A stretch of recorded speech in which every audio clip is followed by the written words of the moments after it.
Usai keluarnya putusan MA yang menambah tafsir batas usia calon kepala daerah dari 30 tahun sejak penetapan pasangan calon menjadi sejak pelantikan, Ketua Mahkamah Agung M. Syarifuddin mengklaim ia belum membaca putusan.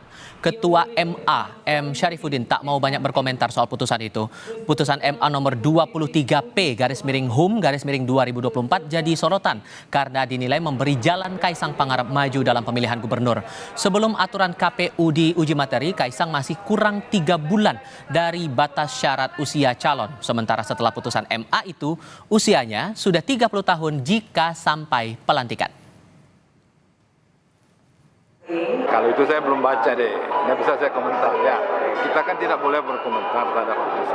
Nah, ya, oke ya, oke. Tapi kalau untuk putusan 23 itu belum ada. Oh belum, nggak boleh. Kita nggak boleh komentar-komentar. Ya, Di lain pihak, Partai Demokrasi Indonesia Perjuangan menilai proses uji materi pada putusan Mahkamah Agung atas perubahan frasa batas usia kepala daerah 30 tahun begitu cepat, yakni hanya memakan waktu 4 hari untuk merampungkan putusan itu.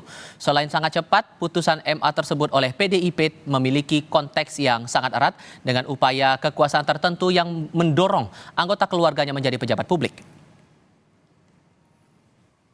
Kita menyadari bahwa berbagai produk hukum pasti mengalami konteks, dan hari ini konteks untuk putusan MA tersebut tentunya masyarakat jadi bertanya-tanya bagaimana mungkin sebuah peraturan itu bisa berubah dengan demikian cepat, dan ini sangat berdekatan dengan momentum pilkada.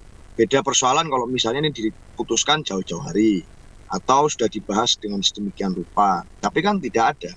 4 hari persidangan muncul hasilnya, lalu kemudian muncul di tengah publik, di tengah wacana ada kekuatan kekuasaan tertentu yang selama sekian bulan terakhir ini mengalami fenomena kecenderungan untuk mendorong keluarganya menjadi pejabat publik.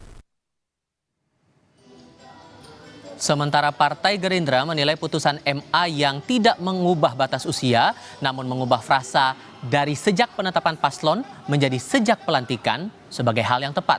Menurut Ketua DPP Bidang Hukum Partai Gerindra Hendar Samaratoko, seseorang yang saat dilantik sudah genap 30 tahun diyakini mampu menjalankan tugasnya sebagai pemimpin daerah. Yang berubah itu kan usia tidak berubah, ya. 30 tahun untuk gubernur, ya kan, 25 tahun untuk bupati wali kota. Yang berubah itu kan bahwa itu berlaku sejak penetapan pasangan calon, ya, frasanya dirubah sejak pelantikan. Kapan sih seseorang gubernur itu, dan wakil gubernur terpilih itu bisa bekerja, ya kan? Ya, dikaitkan dengan pasangan dengan usia matang yang dianggap matang di usia 30 itu, yaitu sejak pelantikan, bukan saja sejak saat penetapan.